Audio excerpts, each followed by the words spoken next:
ke ta ha mai. Ke kakai tupu a fonua ko Kenipela ai ha'anana wau.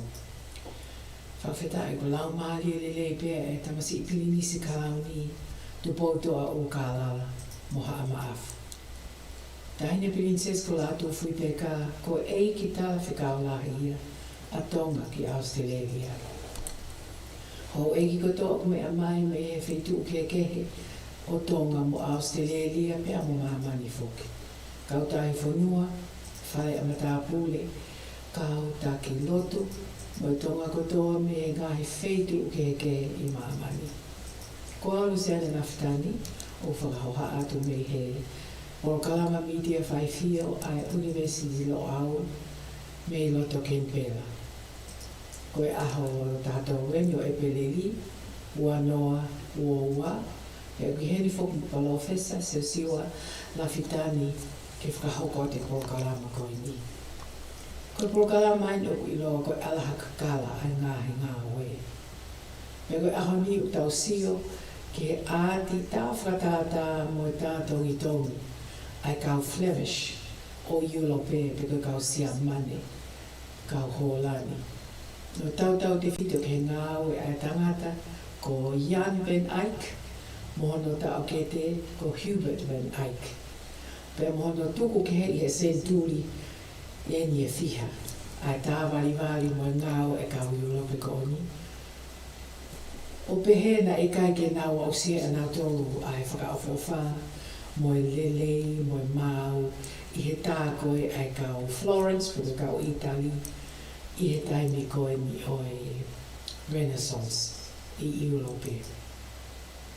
Kai ke koe tautala nau koe ki he Renaissance foki. Koe āti koe ni, nai pehe koe āti, pe koe tā wali, tā tontongo tā whatata. Koe uhinga me ne whai me koe ni hena sisi e kakaina nau lava o lau tohi i he kuonga koe ni. Pe koe whainga lewa e kau artist, ma kau tā wali mo mea ke nā wanga o tāla noai, mo whakamatala hamea na e hoko, kakai na nau mo ui i he taimi koe ia, o whai a kia tā wali. Koe tangata koe ko Giogio Vasari, nau tānau ke ki mua. Koe tānau āti Spain i Itali. Koe tangata koe nina, i loa lahi taha koe ne whai e tohi. O ne tohi e tohi i loa ia i he mamani koe kau artist. Pe nane tohi e tohi koe ni o tala no ke kau artist i loa, kau tā wali i loa, a Florence mo Itali i he taimi koe ia. Pa koe futohi koe ni, art history tohi koe ni, nai ngau e kia me taimi koe a, o mai he taimi, koe reference sempre koe tohi ko ke ka wako ke āti, mo e tā wali mo e hāfua, o sio ke tohi e tangata koe ni, i loa o pitoia. Pea koe tohi koe ni nai pehe koe tohi, na e ui pe koe tohi tala noa, ke kau tā wali i loa, kau artist i loa, kau sculptures, koe kau tā tongi, kau architect i he taimi koe ni. Ka koe tala noa tangata koe ni na e whai pe ke kau Florence, kau Itali. Nā ke ki tala noa ia, ki ha kau Iulope, ki ha kau siamane, ki ha kau kakai mei Holani, kakai mei Brussels. Koe kakai koe ni na nau tā wali pe kuonga koe ni pe koe ki mua e kuonga koe ni o Renaissance o tau tā noa lahi ki ai. Nai pehe koe tohi koe ni Giogio Vasari. I he preface pe koe i mua koe ni tohi. Ai koe tau sio mau pehe u tohi u tau sio ki preface. Pe koe fo i plesi koe ki mua o ni tala noa. Nai tala noa a Vasari. Koe ia nai pehe na ni uraki tala noa i a tala noa koe ki Renaissance. Nai tala noa a Vasari i he preface e ne tohi. I loa koe ni. Ki he Renashita. Koe uraki asia fo i lea koe Renashita. Pea koe lea whaka Italia ki he rebirth. Toi whae ele i mai. Ai koe tau i loa he tai mini koe Renaissance. Ai koe tau tala no Renaissance pe. Tau i loa i lea koe hae fo i lea. Fuafua ha'a lea mea Giogio Vasari. I hene tohi e fu tohi āti koini. Renashita, rebirth, te whaele I mai, renaissance. Aia koe, mahu inga au pito, tangata koini ko Giogio Vasari. Vasari, ia. Mone tala noa koe ki he, hange koe tala noa koe ki āti, tau mantu I tala noa koe na e o me kau pāperi a neo.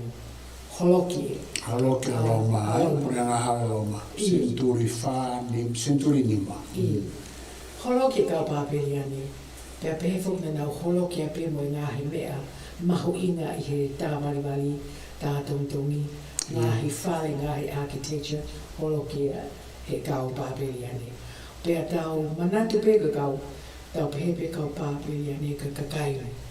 Ne kai ke sai o na wanga. Kai ke na wanga whasivilise. Iyo. Kau pāperi a ne fuka kau sia mane. Aia na I blame tu waki e pe kau sia mane. E mau lai koe.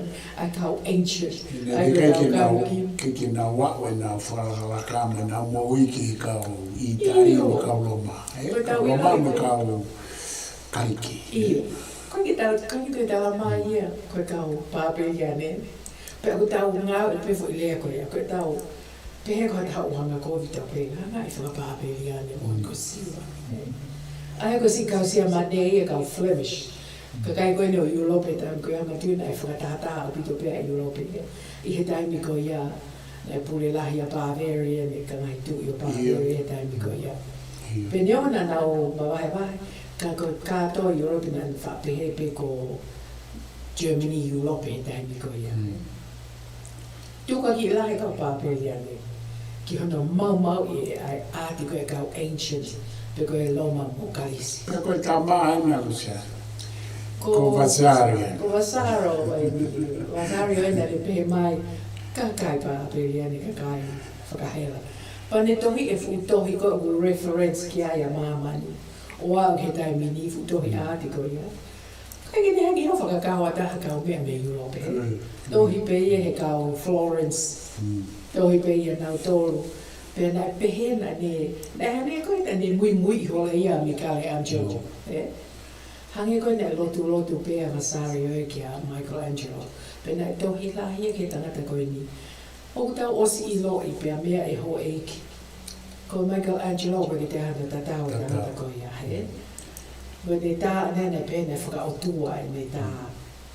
Ka koe Luseane ka tako ki whaasari pena ke tala noa ki a Van Eycke. Iyo tau me iau mai ka Van Eycke si. O tuku pea Van Eycke. So ke tangata koe ni. Ko asa te tai mini e ta whaki tohema. Ko tangata I loa ia me Holai. Aio ke tau tala noa in koe ke tau whenga nwengi ki whakasi asi mai. Ai āti koe a kakai koe ni. He nai fu tano au pito pe. Tano au pito ia pa tau tano koe ke Dark Ages. So ke fwoi le koe Dark Ages. Kuonga whapoori koe ni I mamani. Nai pewoi ne ke kia me e hoko he taimi koe ni. Nai iai me nei hoko. Nai ke tāwari pe kau Iulope he taimi koe ia. Pe foki e Vasari o mo ka wako lahi. Toki hao koe ai renashita. Pe koe rebirth, pe koe renaissance, pa toki tupu hake lewa ai o mea kehekehe ai ilo a mamani. Whakateknikale he. Tupu hake ha. Mo oni ia. Ka nea ia e mea Iulope I he taimi koe ni. Ia, mo nea pita. Pea neongo ko Iulope. Ka nea ia mea ai uwhaitu koe Middle East. Nā ia mea a Asia. Aia koe tau tāno koe ke Renaissance pe koe Renashita. Ke tau mana tui nā ia u konga mamani ne kai ki asi mai he tāno koe ni. Ia koe kuonga whako ia koe feuesia'aki pe tau whakamau.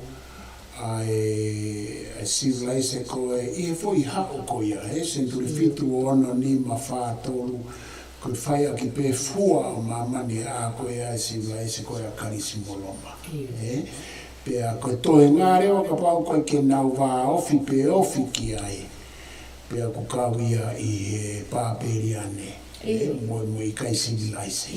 Aia kau kātoa ai o au ka tau tolu koe ni I moana. Au ke tau tolu. Tau pe tau tau ria ko iu. Ko tau mawa ke lea ko ia. Kau whakahalaki whoke uhinga ko ia he ahoni Luseane. Ko pau ke tau Siosiua Takai holo pe tau tātāna ki whakalele Takai holo he kuia I pe tau anoa ki he. O ke pe tau anoa, ia tau tānoa tau ki tona. Ia tau tātou tongi tau mea ko ia. Ka koe tau tāna koe me eni koe nai tohi I. Koe tāna en koe nai tohi I. E Vasari o he. Pea tāna ai ke ngahi mea o ne pehe koe fuafua mea aini. Pea ne pehe nai toki ai heni, nai toki ai pehi ai heni. Ka kona moni nai o si ai mea ai. Koe fuu tātou tong koe nai I hoku tua. Ke mau mea mai ki ai. I padua I tāna. O kui e whai tātou tong toi ko ia koe mercenary of Guatemala. Fu tātou tong ia Donatello. Me Florence. Ko ne tā I mea koe lipa na pehe e Vasari o ia koe toki. Mea whaka tōtō atu e ni tātou tong I koe ni ai tangata o koe ka host. Ai koe mercenary he. Ai koe kau mercenary koe ni e taimi koe a koe omi malo. Malo ka pāpilian he ni. Ne ha o Ngaue mai whaka... Tatongi ke Ngaue mai o tau. Iyo. Pako tā ie e Donatello. Ai fo I mea koe ni koe ni pehe koe. Pehe le me Vasari o koe tōtō atu o ia. But, kana ia e fo I tā e tā. Fo I tā ia koe ni tau koe taha whāni manoa. Nei tā ia e Donatello ai fo I... Taha whāni manoa, I taha whāni manoa, Guatemala. A emi, a Guatemala ia. Guatemala. Taha whāni manoa. Ka aku ia e fo I tā ia tā. Ke tau sio ki ai. I sia mani. Ka tā pō sio ai haki pembe. Horseman. Fo I tā ia koe ni. Neonga nai pehe koe tā pe. Fo I tā ia koe ni ne tā ia I he taha ua noa. Si fu tō au pito Koe ki mua. senturi e ua ki mua. Koe tau sio e whaita koe ni koe whaita I sia mani. Pa ako tehe au pehe o te kehekehe fu Iulope pe ko haina ne tā ia ni. Koe fu tā tong koe ni I he sauti o sia mani, I he city koe fu City of Bamberg. Bamberg, I sia mani, Bamberg Horsen, Pa koe you know, ka pate tau sio koe lelei ki ai koe tangata koe ni ku ta utum I he hosi na whaka au pito no tā e mea koe. Pehe e tau tōu he tau ako koe ki e fu tohi koe a Vasari koe fo I tātou tongi pe a Guatemala. A Guatemala, a fui tā pehe ni, tanto I Tufunga-nimamea'a. Iyo. Tā koe tau o koe ki he whetu koe ni. Whetu koe ni I sia mane. O ku asi mai ai koe tā whakatātai koe ne osi. Tātou tongi koe ne osi whai. Maria au pito ai Luseane. I sia mane.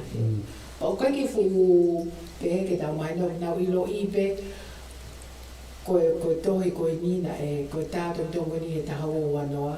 Ki mua au pito ia. Ka haua wanoa ki he taha whāni manoa ne toki tāi. Ai kata malata, Ata ke lau no Donatello. Hala tai tano ke Vasari. Pai ki pe Vasari ko ta ko ni Ma'ananga Sige Maria me ko ia, Ma'ananga au pito pa ko e foi ta ko ni o ku pe ko so ko tangata. Ta o te hosi mo na foi crown, I hono fofonga. Pero kia hana foi cloak, hano pulpulu. I hono opunetui. Pe koe Bamberg, pe koe Bamberg horseman. Tangata heka horse na Bamberg. Pe mai kau sea maneam na osta e na tore me koe ni senturi ua. Ki tuai mai a Donatello. Toki a Donatello e ta o ua ngeau. O se hono ta e a mea koe ni. Pana e pehe koe tui fukia koe a kau mea koe ni Koe uraki tātongi tongi e ni whakatatau ki real life a tangata o heka hosu pe koe, you know, I he mehe ta whare mehe tai me koe. Pega pāwe te mōsio whakalelei e siua, ka taki o ake whaitā, koe hosi koe ni. Ka te alu ke foi tāki mua. Bamberg, koe nau tū mai tai mini. Ka tātuisi. You've got it there, Sigoa. Ia. Ka pau te mō mea ke tā koe ni. O ko Whitaranga lai ke tātau tōng koe ni. Koe taimi koe a siua koe toki asieni, fuafua asieni ai mea koe koe horseshoe. Su koe hosi. Koe ni uraki fuafua asieni koe ki maa. Uraki ka ia kau Flemisi, Uraki ia kau siamane. Kau siamane, si. Ai maa te keke su e whakahosia ia tāri he taimi koe a siua. Ngau ki topu wae pe. Ai whae kolo pe. Ai whakahosia taimi koe a. Kau ku asi mai koe hosia koe ni a Bamberg. O si asia mana foi su. Ai o tau, neongo oku ngāli whakaori. Ka koe ngāi mea koe ni whakahistoria o ku mau i ngā pita. He koe tala no koe ni ai āti. O ne tala mai e mea o ku hoko whakahistoria i he taimi koe ia. Hangi e pe koe tau tāno ke myths and legends. Tala no e ke ngāhi mea, o mai ngai tāno ke ngāhi mea nai hoko i he taimi koe ia.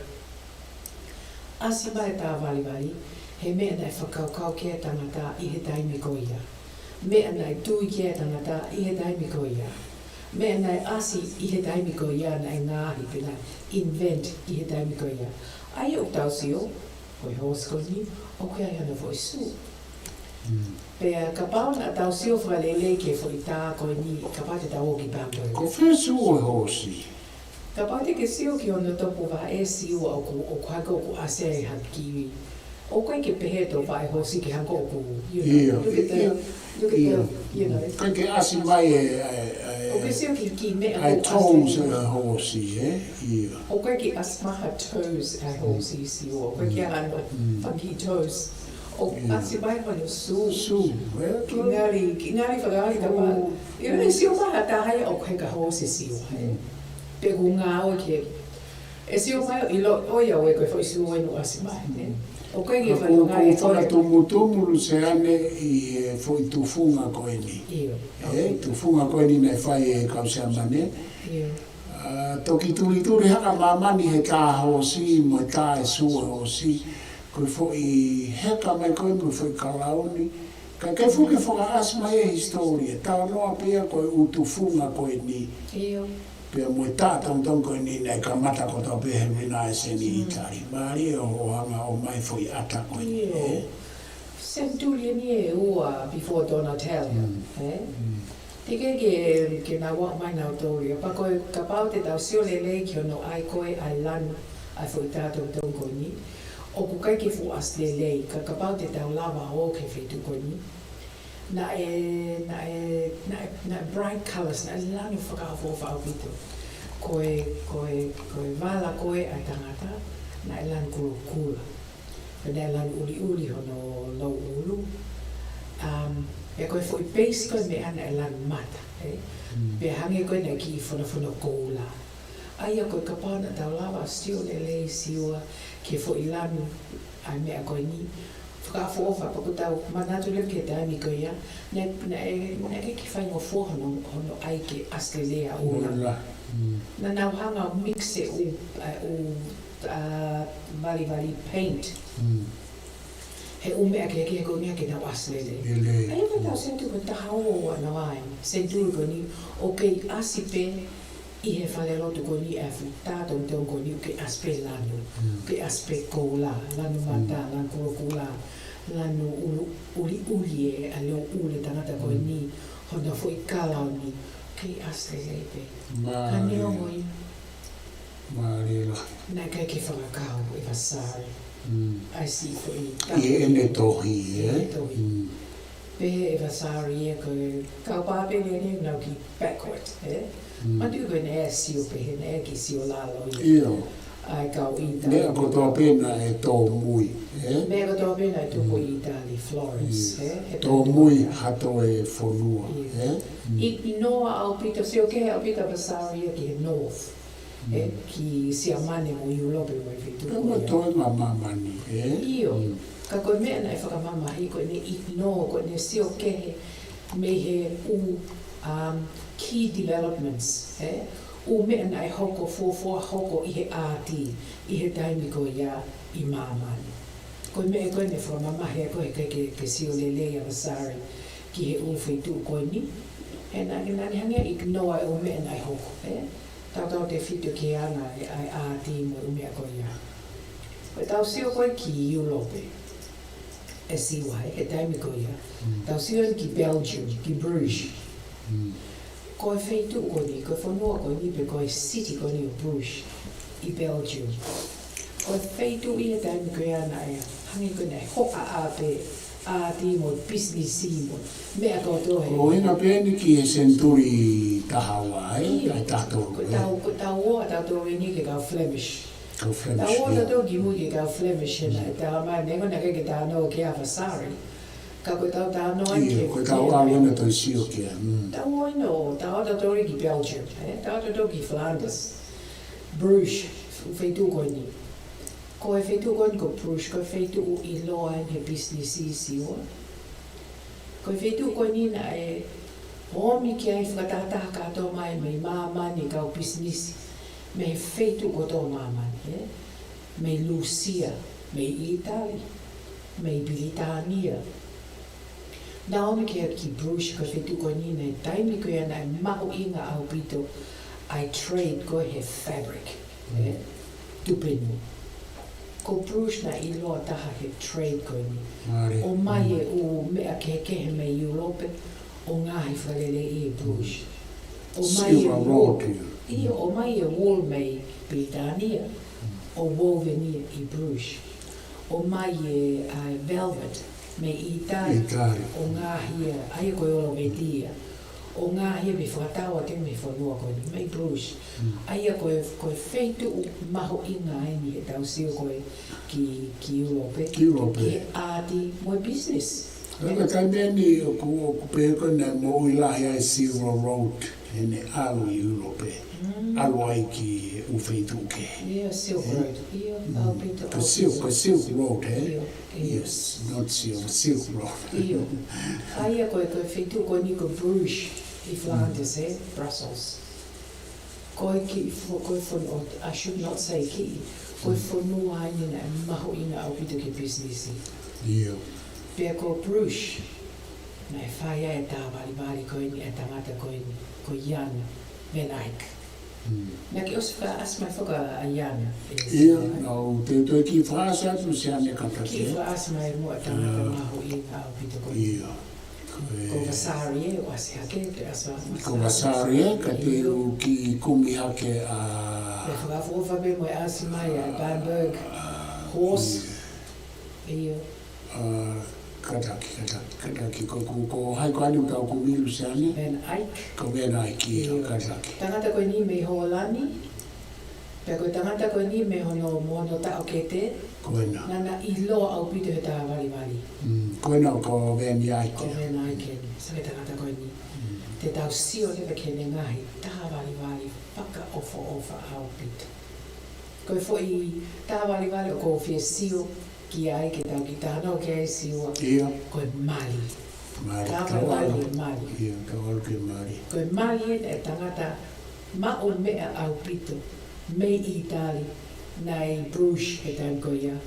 Pea, nani kole lewa ka Van Eycke, ke hao tā wali ange e ne Mali. Aia koe kau ma o lunga ni taim koe ia, kau ma o mea, ko kai le fia au pito. Ia. Tangata ena ko ano fini, mono hoa, koe ahoi ni e ta Mali, pena e kole lewa ki a Van Eycke, ke hao tā I ai fo I Pea ko whia tāwa noa au pito whakaikiki ke fo I tā koe ni siwa. Mare. Ko Giovanni ano fini koe tangata ma o mea. Cloth merchant ai ana e trade ia I he tupenu. Hao tangata koe ni me luka, me Italy. Me luka, ia. Hao ki Bruges ke hao trade, hao ai ni business I ai. Pea te tau sio lewa ki ona teunga. Ta raksio ki mari ko Giovanni, tau sio kono mari, o ne tuye ai kofu lani mata. Ko kofu ko nina e ngahi aki ai wool. Brush wool. O mai wool ko nina o mai me pilitania. E tuk o mai weave he lalanga I he kau Iulope, he kau brush. Lalanga e mau tolo aike e tupenu. Tupenu koe no tui e koe whine koe ni. Pea ko tau sio lewe ki hono te uka, ko tupenu koe ni o awhi akia ai fufu I mani. E mali koe ni o Giovanni. Koe fulfulu I mani koe ni siwa oku. Mali au pita tau sio koe ni. Fulfulu I mani koe ni o hau ia me fulfulu o squirrel. Red squirrel. Koe ke o Iulope koe haha whakatonga ki squirrel. Ki red squirrel. Kai kehe. Koe whangi manu, koe ni whangi manu iki peo koe ke they're not very big. Squirrel pea. Iyo, squirrel. Squirrel. Nau languro ko. Pea koe squirrel, ko hano ki I whatawhata o blanu hine hina. Whatawhata pe. Aia koe ki konga wool sisi. Kana e awhi a kefu kofu mali koe mi mali. Ko Giovanni. Arnolfini. Mrs. Arnolfini. Oi go o inga alfa me loto Luseane. Koe awhi ka atoa fu kofu lan mata. Okay. I loto. Ko se ke hine hina. O se ke tapa hine. Ia. Ko hine hina I squirrel fur. Porque squirrel ia fiha na Ngaue O aki. nau pehe ko squirrel e wafe. Mas Na e tamatei o toho nau ki whatawhata. tui kehe atu ai ma'umea ia aho ko ia e. Kehea te mau mea koe ki Tano Ngaue ake whanga manu e ki e wala e. Na whai ko ki whakatotolosio pau pehe. Ka pau e sio ai kau animal rights.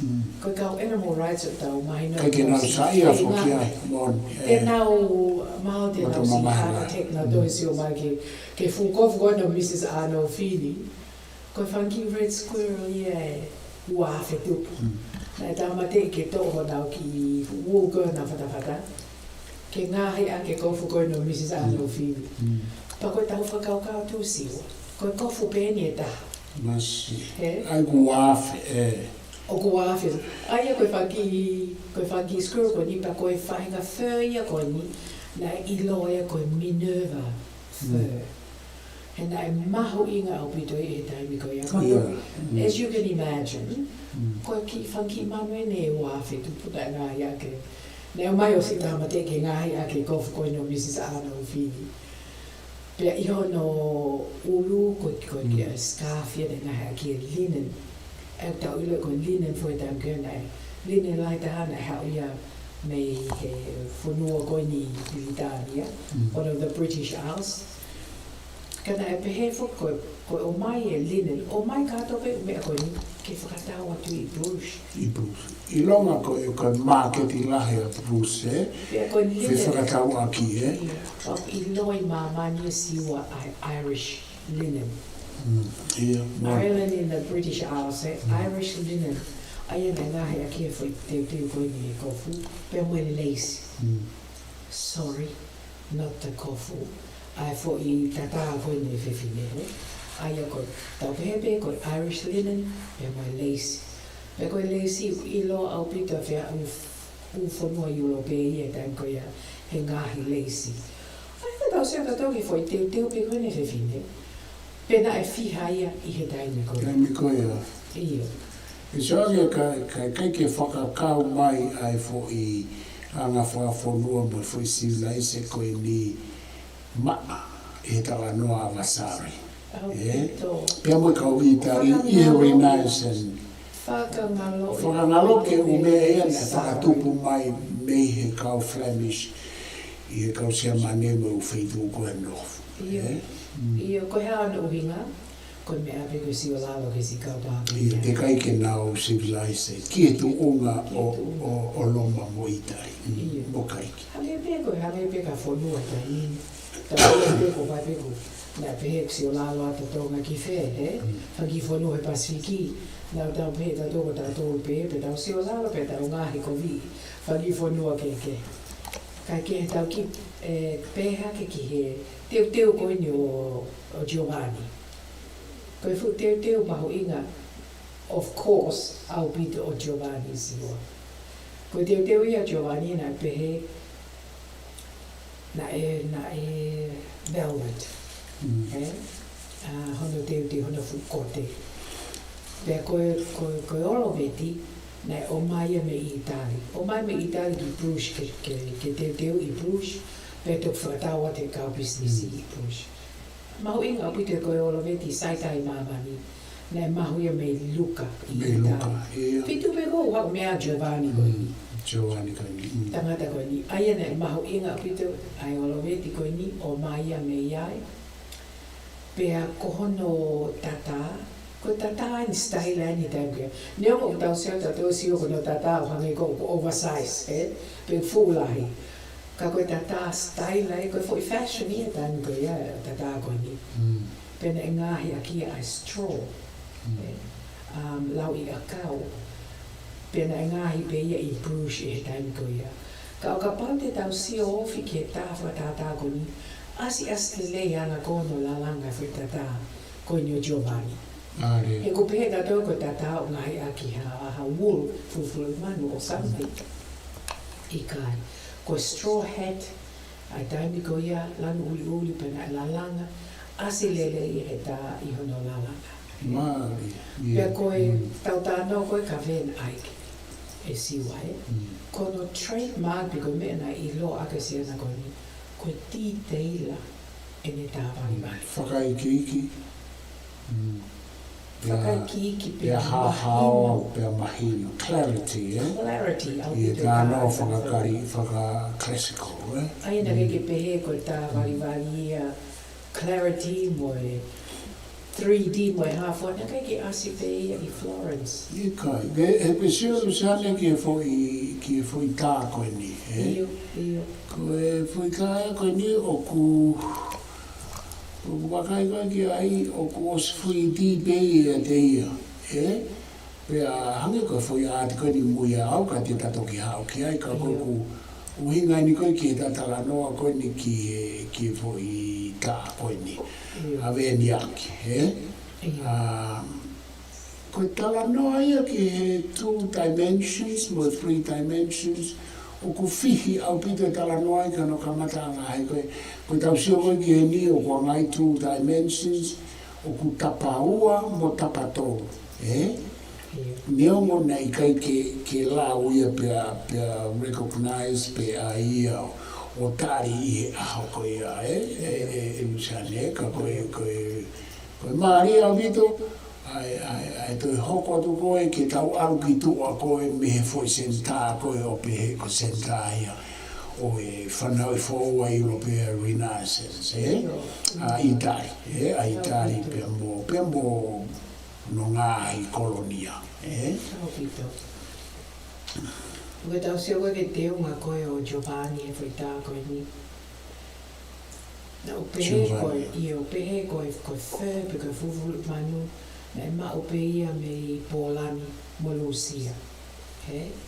Maho inga apite na mai e fufu manu, so koe fo I kote siwa. Kote fufu manu e. Ange a Giovanni mano te unga, koe ni kou sio ofi atu ki ai, Pene e ui e Lawa pete ke tui ki tuku mai foi picture. Pe koe fulfuli manu koe ni na e ui e koe Pine Martins fur.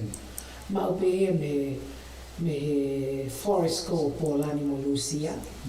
Pa ako pe e koe fur koe ni, Pine Martins fur, fulfuli manu koe ni, koe fulfuli manu pe ni o ku malo o whika oa ki he fur koe ni koe sable, sabele. Koe sable o maho I mataha na pehe mamani, koe Pine Martins, ai fur koe no asia te unga koe no Giovanni. Come second, whika oa ia ki he sable. Ai au tau ke pehe koe, fu te unga koe ni o kutoi, awane fu te unga e koe ni o Giovanni. Siko e o te unga koe ni Luseane o whakamanawa he au pito. O hanga o me whakaikiki koe ni. Iyo. He ku mau inga ki hao siua ki tau sio koe ni, ai tā wali e kakai koe ni. Iyo koe mea mau inga whoke ai koe ke tau no whope I fo I tā wali, kau tau toi omi mo I uturiki kehe. o matiri o ngahi nao o hono mahuinga ni ko ke hanga o mai. Feitu na e o me iai. Ia pa o whinewa ka kato rewa tautala noa koe ati ko historia. Historia. Koe ati koe sosial, koe ati ko ekonomika. Me a kato ko ia koe ati o me hanga reflect. Tā noa I whakaiki ki mai e mea nai hoko I he aho. Business nai hoko I he aho. Trade nai hoko I he aho. Anga kakai he. Koe mea nai maua e mui e kakai.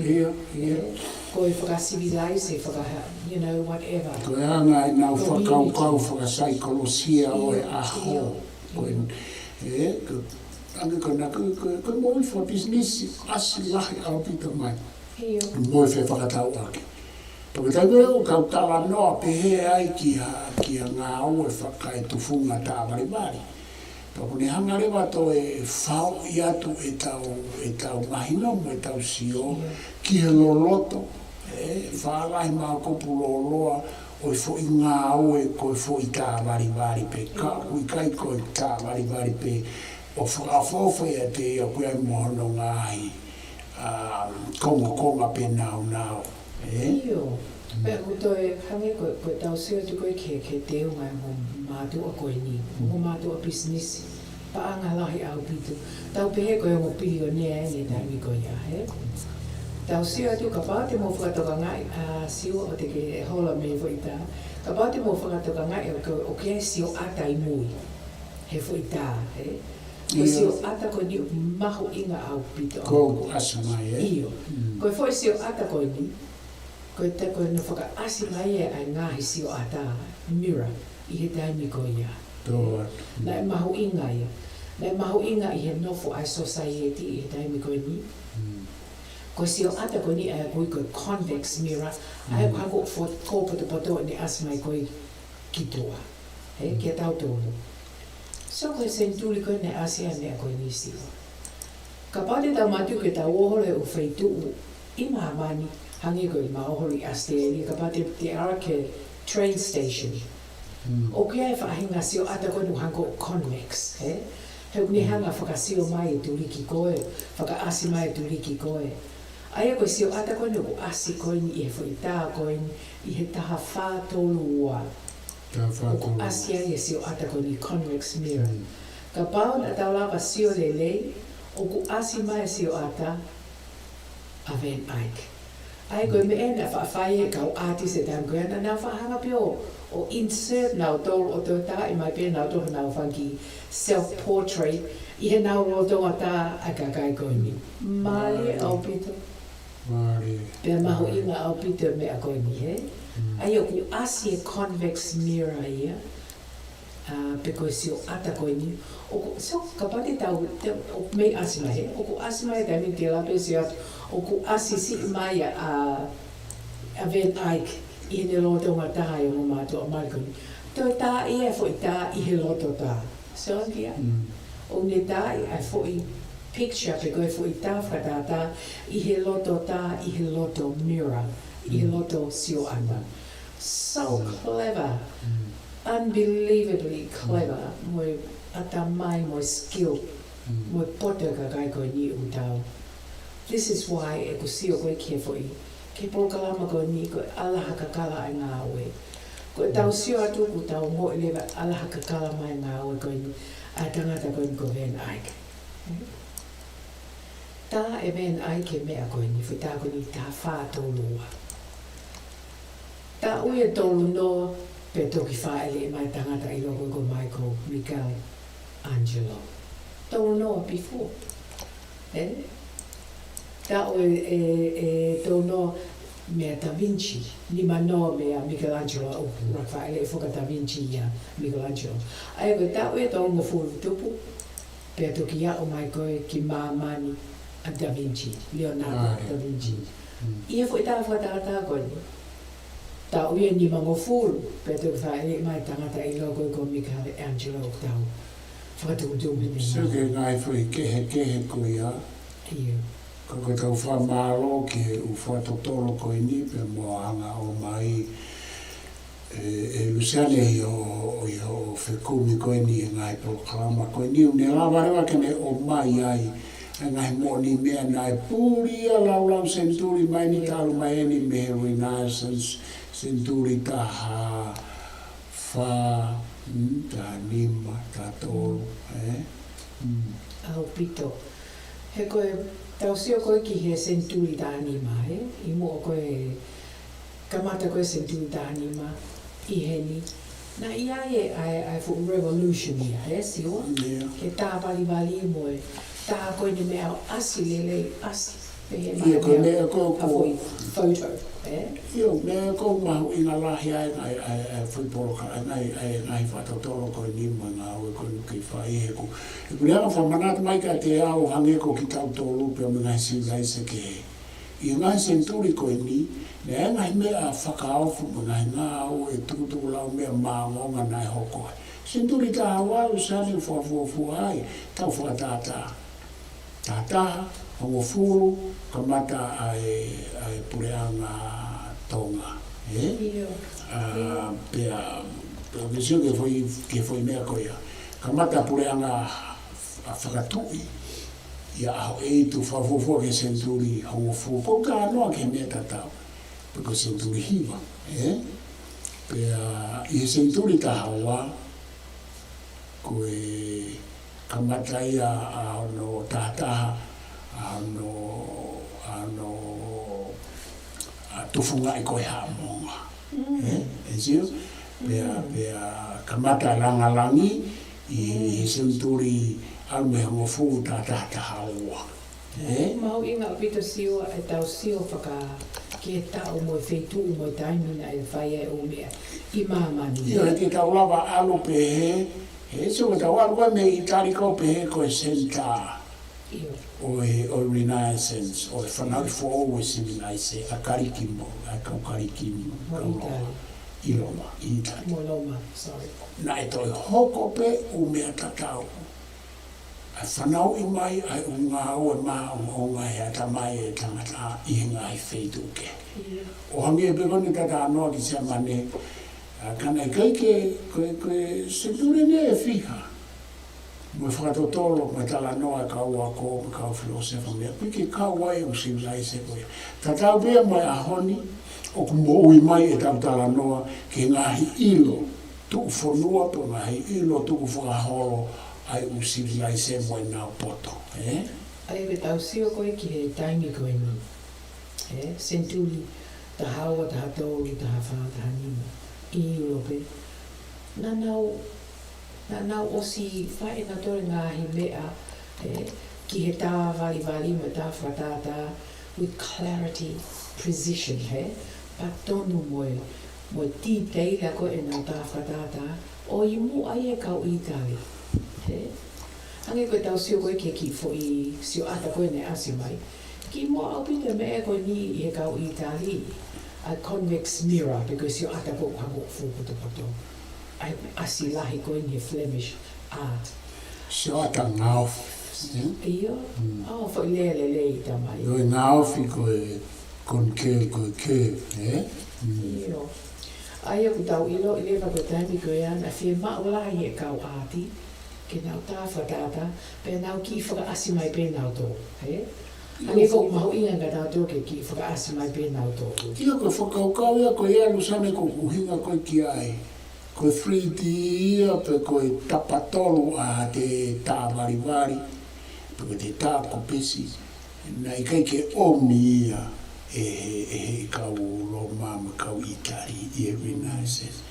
He ko whakaukau ke ai koe tau tā kopesi, koe tau tā kopesa tau tolu te sio ke ai tapataha. One dimension, te sio ke ai me ngai foi ata, o ku 2 dimension, o tapa tolu, pa te toi sio me ai o ku tapa tolu, 3 dimension, pe te alo tapa wha tapa nima. E tau ka noa ke tau kupesi. Ai anai ia e o whakaukau ko ia I kau tufunga tā kupesi o a koe tatau pe me ngai similise ke. Ka koe I kai ke Iulope, whakamaman lai. Iyo.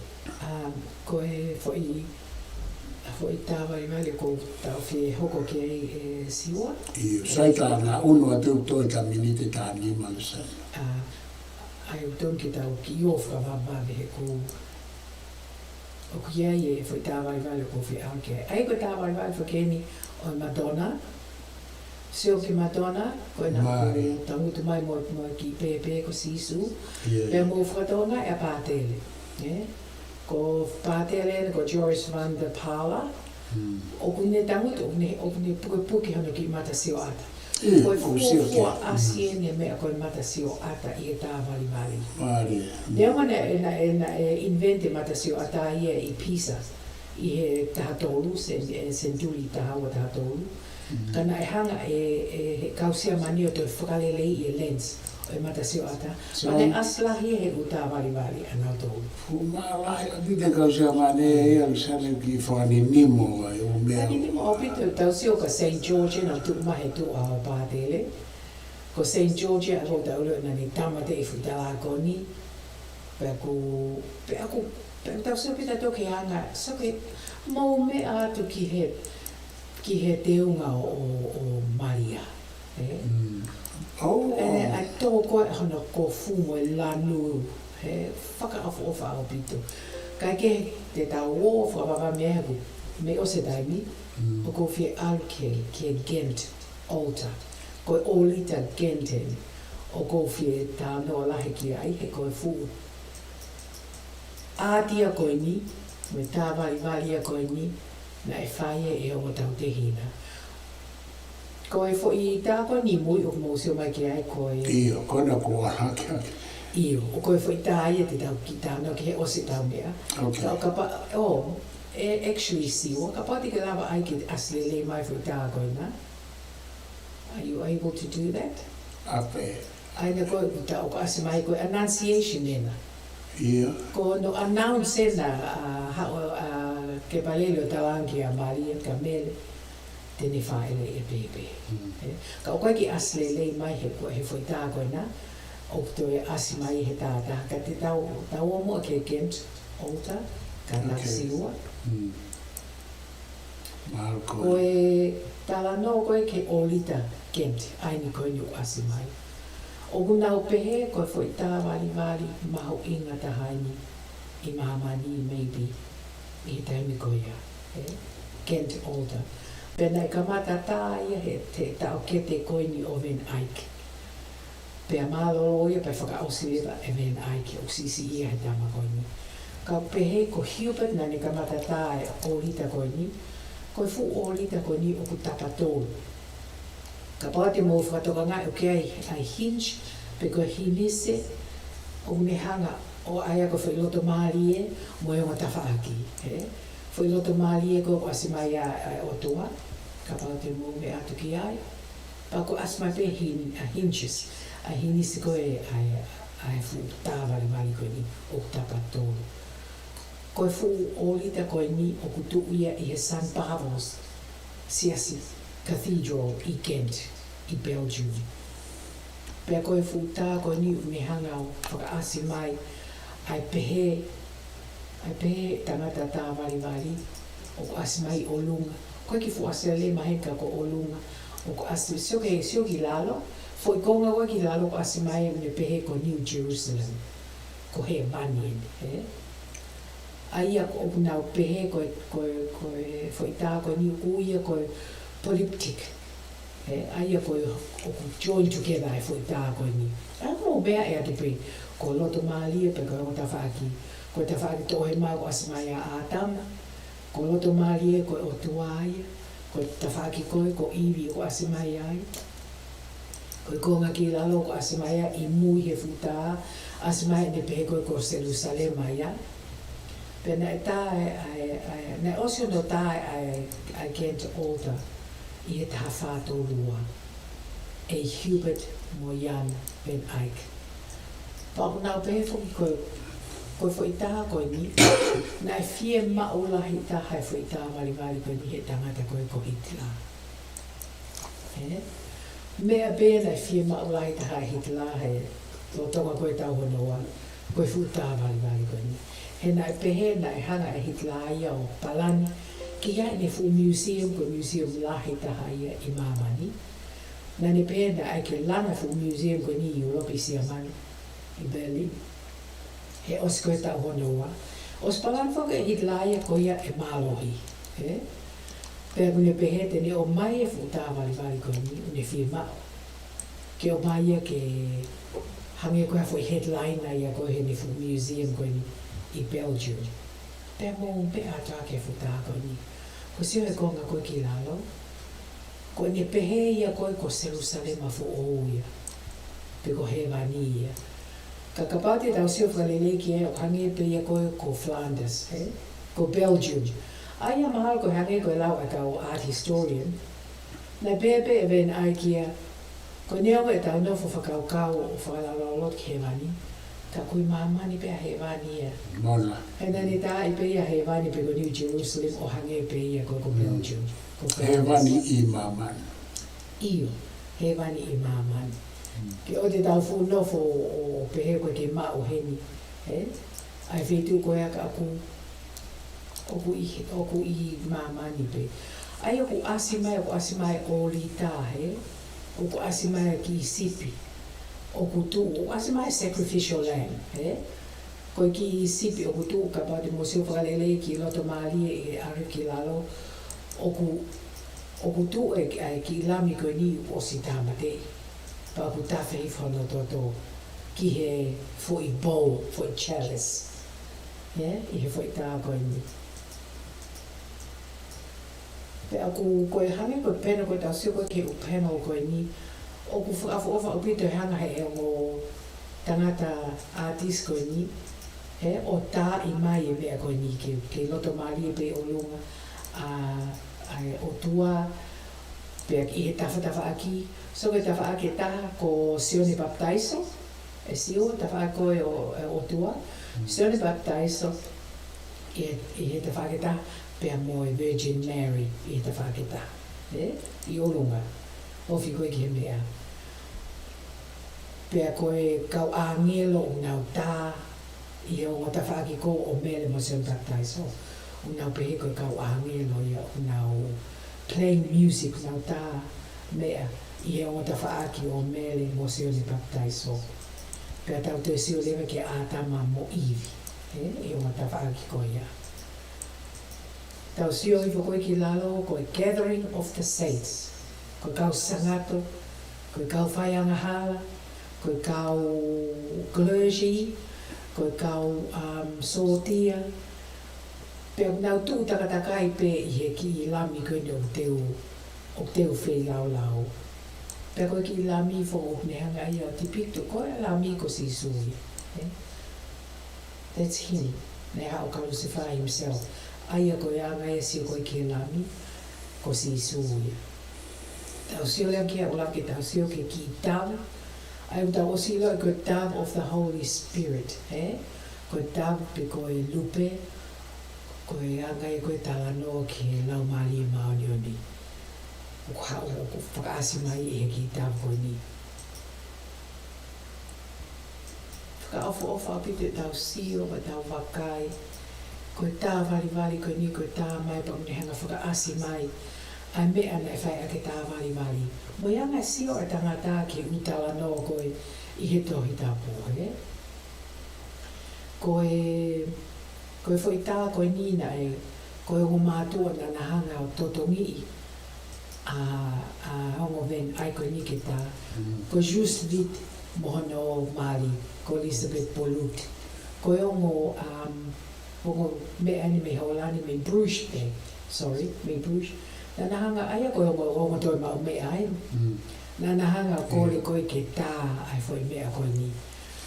Pea I o kataksio I. Ko mea e ko asmai Luseane ko lahi kaha ai malawa anga ai kau Ngaue ai kau Tufunga-nimamea'a koe ni koe mei whapaanga e kakai business a mea me kakai mea. Aia koe fwoi... Nā te loto pena toi sio ke whakaasana tau I ngāhi tā. I ngāhi tā. Aia māte tau sio lele I asia e mo māte o kondo just fit mohono Mali ko respect. He ko namo na totongi. Iyo. Pau whakahope he tāwariwari e o mātua koe ni. Iyo, iyo ka tau whakaukau koe ki e ka Medici, Iyo. Medici I Florence. Medici I Florence koe I Itali. I ta ngahi Polokalama ki mua. Kau Patalonia. Koe mea tatau. Koe kau Patalonia, koe kau sponsors. Iyo, he keke lava Ngaue e kakai koe ni. Unless o ke kau sponsor, kau Pataloni ki nau totongi nau no fo. Mo nau vali, mo ngā mea kōwha. Ia, koe kai ni whoki nā tau whape. O, ne kike tokanga kau ātisia a hoko ia ki a paanga. Ka kono mō nina e whakapaanga ki nau tōra. E ngā hianga mai ko Eimshro, ko Leonardo da Vinci, mo mea. Whakapaanga nā tō, nā nau kau Pataloni, nā nau kau sponsor. Kai wha talanoa whoki he kau talanoa tatorope he koe kau ātisa a koe ia na kai ke nau maho inga ia. Na I kai ke nau maho inga ia pehe paanga. Kana nau maho inga ia ihe e nau ngā ue. Kana e whakapaanga ki nau tō. E totongi ki nau tō. Iyo, na pau ke ia e nau mui na e mao koe. Koe tau sio koe ke gent. Ke whai ōrita koe ni. Me ui koe gent older, pau ilo e koe gent older. Na e hoko mai koe Reformation siwa. Na e sadly, whamamai apite na Naomi a kau Reformation a Martin Luther o try and destroy it, he? Nau mau I mea koe ni. Kai ke nau mahi noi. Kai ke mai noi. Hoko nau I tāke.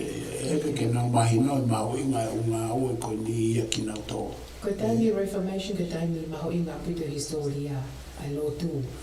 Na ia e mea lele, ka na ia e mea whakariwhi. Ia e mo nau mau na e whai. Mau mo tāmate. Ki e āti. Iyo ke āti mo kakai. Hena e lahi kakai na tāmate. Ia. Utohi maho inga na nau hanga o tutu.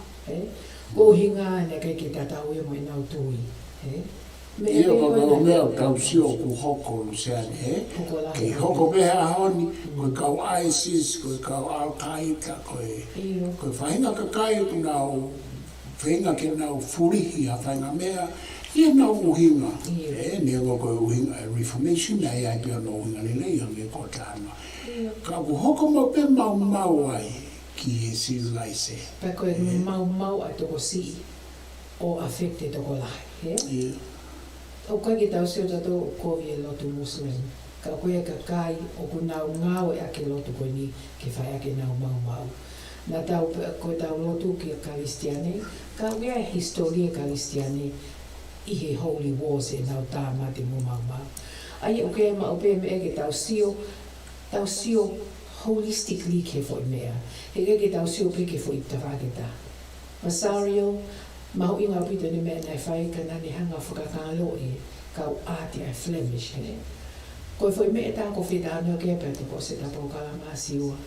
Koe tahiwa tō wha, aho taha e peleli, Aia ko tau pēr koe 2 days before, fwoi taimi koe ni, I he tahiwa tō wha, na aha ke kakai o Kent, o nau whakatonga e ko skaiha asi e nau si orita, ka as me whai lotu, ka as he kau Nazi. Koe Kent whe, I Britannia, e siua koe tau fo I orita, o kui koe Kent well, io I Kent altar, yes, so altar piece, Io Kent. Io, pēha. Koe tau tāno ben ki fo I orita koe ni. Ke si kakaia ko ave, ko kahe ase nā fo I orita ia nā tō. Tahiwa tō wha, o me kau Nazi sira o si amani o kahe ase nea o ave. Ave me whale lotu koe ni a St. Barnabas, ave kau Nazis. Loto mamahe au pito ai si kakai koe ni, hono ave e nau fo I mehe kau Nazis. Kana pēnei ave e nau tōhe nai fie mau lahi Hitler. Ai fo I mehe koe ni. Leo kone aro tau horo pa nianga tāma te kau siu mo tāma te amamani. Kana ia ne whakaukau anai ke āti. He na ia e ne mea anai ke āti mo science mo mehe na ne kaiha ase kau science o am ke si amani. Kaiha ase āti, Aia ku nau pehe koe āti koe fwoi āti koe nina ne whia ma o lai taha. Ko ia mo goring, ane fwoi number 2 man, hange koe koe Ia pa kou wakai au ia Luseane. Katoa e Tatalanoa ki o āti, kaueni he fwoi āti maari. Mai au pito ni historia. He kutoe whao ai fwoi āti e ia te ia ki hange peha kōpate. Pea, koko hinga urama peore e mai o hange tāpuni. That's right. Aia koe tuku ke, lahe awite ngai tāwari-wari. Wha ngai tufunga tāwari-wari. Ka kou mare ia o ia e tahau kon ke whakakau-kau e fwoi. Pa whia lau no whe mau e hitla. Mo pehena ase. Pehena kaya ase kau Nazi. Kau sia mane. Ai āti e fitu wafe. Me mamani. O avele vai a tuku i Berlin. Pea tuki avele na pēne ave foi āti koni. Matun e mau i kau Reformation. Ave e Hitler foi āti ki foi Ghent, Alta koni. Tangi ave ki Berlin o ngahi o whenga e ki ngahi whakalele. Pea tuki avele na tō kātou me whangafu āti la lahi o pehe ko na wanga fufu. Fufu i e fu salt mine. Fu mine Masima. Ave ki ai i Austria. Ngai mo unga ko Austrian Alps. Ngai mo unga ko i Alta se. Ave e fufu i e āti koe ni mo whangafu tāwari e fitu afe tupu. Fufu i e o tonga koe tau. Ka koe malo pēna tō mao pai āti koe ni. He neonga na ave fufu i he fu mai na koe nika na tō mao mai pēna o tōru o ave whakafuki ki o nau whitu. Pa aku pēha koe āti koe nisi, koe whai tā koe no tau sio ki ai. Koe whai copy, that's a copy. He koe original ia o ko kei ngahi, o ko kei restore. He ku mau he na tau mau. Na tau mau a pito siwa pa ku, nai asima nau whenga ke o sio ko no ngahi ko no restore ai fu tā koe ni. Pa aku asima ia ku hanga e Belgium, o ave fu āt koe ni o langa, o ave ke loki, o ku si kio au pito ia mo bulletproof glass mo hāfua. E una huri fia au pito nā toi whai hano kai a as. Ka una o lo tonga restore ai fo i. O rida koe ni ke toi whakasma ka tau tō. Ka koe hangani e ne asi. This is how it's supposed to. It'll look like this. Pa au whakaafua au pito pia tau fia si o tau lava o mamata ke Ngaue koe ni. Ai kakai koe ni he historia. Malo pito, ia Luseane. Ako ose tau tā mito tō negi fwoi tā taha koe ni annunciation nal fi whakaosia. Sai peka e ka tau toi foki peki ai, ka koe ku whatokanga e pea kuia ku ose tau taimi, ka koe Ki kaya asi mai pēha se kone tō no. Ia, ka koe ke uhinga ai ke pehe te tau tuku ai, ka e toe o atu peha fusi si e se koni at peha miniki, e ki i ova koe ni ke whakaose ai. Malo si o pe ai mai tau si. Koe foko... Koe fwoi tā koe ni e si o koe tai a Van Eycke, na e ui koe annunciation. Pe koe fwoi tā koe ni kono tā ia ai hao koe ai angelo ko ke paleli. O whakahaki a mele, Virgin Mary, mele hauhawa, tene whaelei a sisu. Mo mea mai ke whukaha koe ni whakawhawha. Ko ke paleli e tohema, ko mele, virgin, purity. Ka pāti mō whakatokanga ai matlai a kau. Ai lile hina. Ko lile hina, ko tawa noe koe ke purity. Aia une symbolize eia purity moi how Mary, the Virgin Mary. Foi tā pēa koe si o nau pēhe ke tau whakaosea'aki awani. Annunciation. How Easter. Ko Easter ni a weekendi. This is about the Gabriel, the archangel. Ke paleli hao whakaha mai ka mea. You are going to have a son. Te ke whaele i e pepe ko si isu. Thank you, Malo Albita. Malo apito, Luseane, ako fia he lawa I rei at Polokalama, lawa I rei, Polokalama, mono ngahi talanoa, mono ngahi whakaukau, peo tau whawhikai I ngahi tūtūlau mea koe ni nei whahoko ki mua, pea whahoko ki mua I e Kuonga Fanau'ifo'ou, Renaissance Iulope, pea toki hoko mai ngai whatotoro o ikai ke whakakao. Pea to e hoko mai o whatotoro ki mui. O nau toki hanga to'o mai na I ai pe mui ngai tūtū lau mea na e whahoko e ngai whaitu kehe Iulope.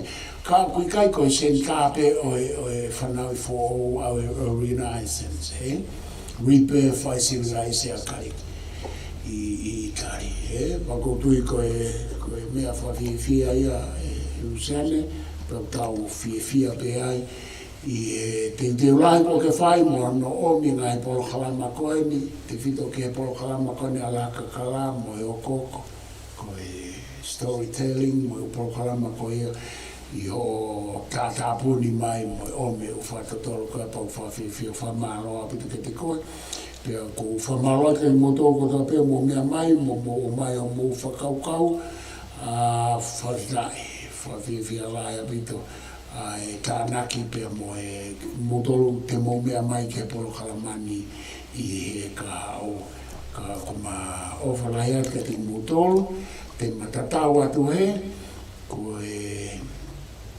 koe tau aota pīsena mo mea mapeki ai pia koe tangata ena ko Jan Van Eycke ka e toi haka ki tā o Vasari ki mua peta o si, ke whakaase atu pe mo Vasari. Mo inga pita pe tangata koe ni ke art historian, o art I mamani talanoa lahi, ke mo ui e kau artist I Florence, I Renaissance, Renascita.